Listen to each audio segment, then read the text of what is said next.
할렐루야, 오늘도 좋은 날입니다. 요한복음 12장 1절에서 11절 말씀 묵상입니다.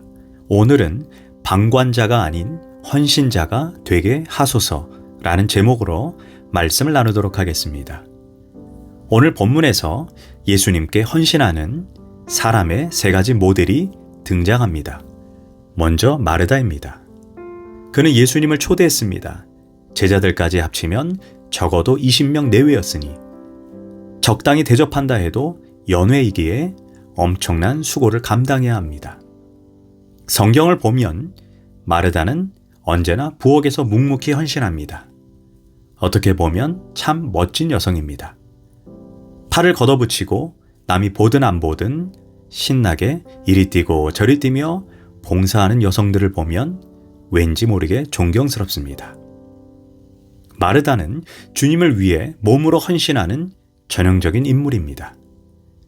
우리 주변에도 시간과 정력을 쏟아 자기의 몸이 지쳐 쓰러질 때까지 봉사하는 사람들을 볼 수 있습니다. 마르다형 헌신자라고 할 수 있습니다. 둘째로 나사로입니다. 그는 예수님 덕분에 죽었다가 살아난 사람입니다. 그는 극적인 체험을 가진 사람의 모델입니다. 제가 아는 목사님 중에 깡패질을 하고 과거에 새우잡이 배까지 타면서 인생을 목적 없이 페인처럼 사셨던 분이 있습니다. 소위 그분을 아는 사람은 그를 쓰레기라고 말할 정도였습니다. 그런 그가 어느 날 예수님을 극적으로 체험했습니다. 한순간에 술, 담배를 다 끊고 조직 생활을 청산하고 주의 종의 길을 걷게 됩니다. 놀라운 것은 한순간에 폭발해버리는 다혈질은 완전히 사라지고 아무리 모욕해도 온유함으로 대합니다. 과거의 악한 삶을 살았다는 것이 믿어지지 않을 정도입니다. 예전에 그의 동료들은 현재 그의 달라진 모습을 보면 누구를 생각하겠습니까? 예수님을 생각하게 되는 것입니다. 이런 점에서 극적으로 회심한 분들도 필요합니다. 그런 분들이 나사로형의 헌신자입니다. 셋째로 마리아입니다. 그녀는 애지중지하던 값비싼 향유를 가지고 와서 예수님 발에 아낌없이 붓고 자기 머리털로 그 발을 씻겨드렸습니다. 참으로 독특한 헌신입니다. 우리는 이 세 가지 유형의 헌신을 놓고 어느 것이 더 좋고 덜 좋으냐를 판단해서는 안 됩니다. 어떤 모습이든 주님께 드려지는 헌신은 아름답고 귀하기 때문입니다. 그럼에도 불구하고 마리아의 헌신에 대해 특별히 우리의 시선을 사로잡는 것이 있습니다. 그것은 예수님께서 마리아의 헌신에 대해 내리신 평가 때문입니다. 마태복음 26장 13절 내가 진실로 너에게 이르노니 온 천하에 어디서든지 이 복음이 전파되는 곳에는 이 여자가 행한 일도 말하여 그를 기억하라. 그렇다면 마리아의 헌신이 특별히 다르게 보이게 된 이유가 어디 있을까요? 저는 마리아의 헌신에서 세 가지 독특한 특징을 발견했습니다. 첫째, 마리아는 주님께 최고의 것을 드렸습니다. 진정으로 사랑하면 상대방에게 최고의 것을 주어도 아깝지 않습니다. 마리아는 그런 연유로 자신이 소중하게 간직했던 향유 옥합을 기꺼이 깨서 예수님의 머리와 발에 부었습니다. 그것은 가룟 유다의 계산대로라면 300데나리온, 곧 노동자가 1년 동안 수고해서 벌 수 있는 금액에 해당하는 엄청난 것입니다. 그녀는 주님께 그것을 부어드렸습니다. 왜 그랬을까요? 사랑은 값을 묻지 않습니다. 사랑은 계산하지 않습니다. 예컨대 사랑하는 두 남녀가 있습니다. 두 사람은 결혼 날짜까지 정해놓았습니다. 한 번은 둘이서 백화점에 가게 됩니다. 서로 사랑하니까 좋은 것을 사주고 싶지 않겠습니까? 예비 신부는 잔뜩 기대합니다. 그런데 이 남자가 예비 신부가 집는 물건마다 가격을 보더니 야, 너무 비싸다. 좀 더 싼 데 가보자. 라고 하면서 이리저리 끌고 다녔습니다. 결국 이 일이 화근이 되어 두 사람은 헤어지게 됩니다. 물론 돈을 아끼는 것도 좋지만 사랑이란 원래 값을 묻지 않습니다. 사랑은 언제나 미안한 마음을 가집니다. 더 주지 못해서 미안하고 더 잘해주지 못해서 미안합니다. 바로 예수님 앞에 있는 마리아의 심정이 그랬던 것입니다.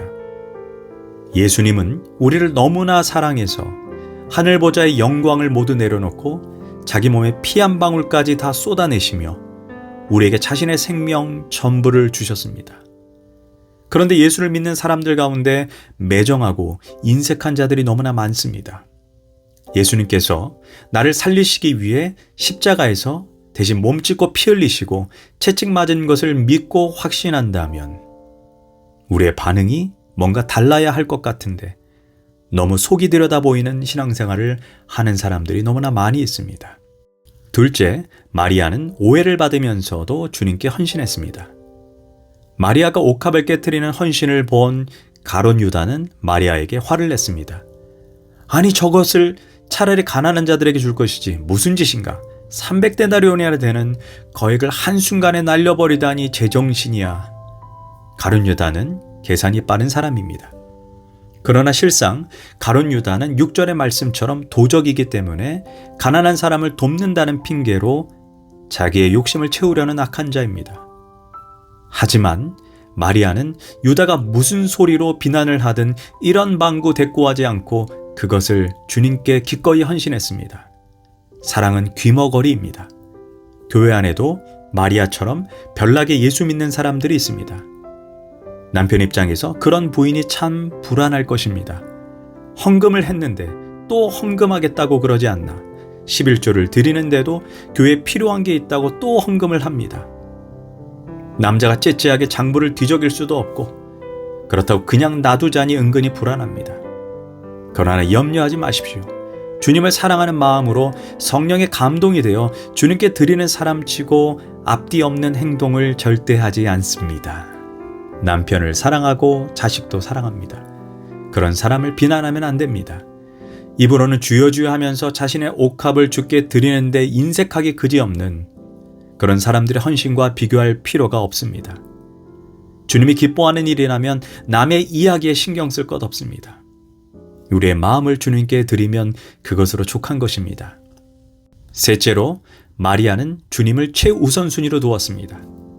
가룟 유다는 마리아에게 그 값비싼 향유를 가난한 자를 구제하는데 먼저 쓰지 않고 예수님 발에 낭비했냐고 화를 냈습니다. 돈을 쓰는 용도가 틀렸다는 것입니다. 그러나 예수님은 가룟 유다의 우선순위가 잘못되었다고 말해주고 있습니다. 8절, 가난한 자들은 항상 너희와 함께 있거니와 나는 항상 있지 아니하리라. 그렇습니다. 예수님을 향한 사랑은 구제보다 앞서는 것입니다. 예수님은 분명하게 주 너의 하나님을 사랑하라. 이것이 첫째 되는 계명이요 둘째도 그와 같으니 내 이웃을 내 자신같이 사랑하라 라고 말씀했습니다. 하나님을 사랑하는 것이 먼저 되어야 합니다. 그런 후에 이웃을 사랑하는 것이 다음입니다. 우리는 예수님을 사랑하지 않아도 구제하고 사회 봉사도 할 수 있습니다. 그러나 주님을 사랑하는 동기가 먼저 되지 않으면 자기 공로, 자기 영광, 자기 교만에 빠지게 될 위험이 있습니다. 무엇보다 성도는 예수님을 사랑하는 것, 예수님을 기쁘게 하고 찬양하고 예배하고 높이는 일이 가장 우선되어야 합니다. 구제가 아무리 중요해도 예수님을 사랑하고 예배하는 것보다 우선되면 안 됩니다.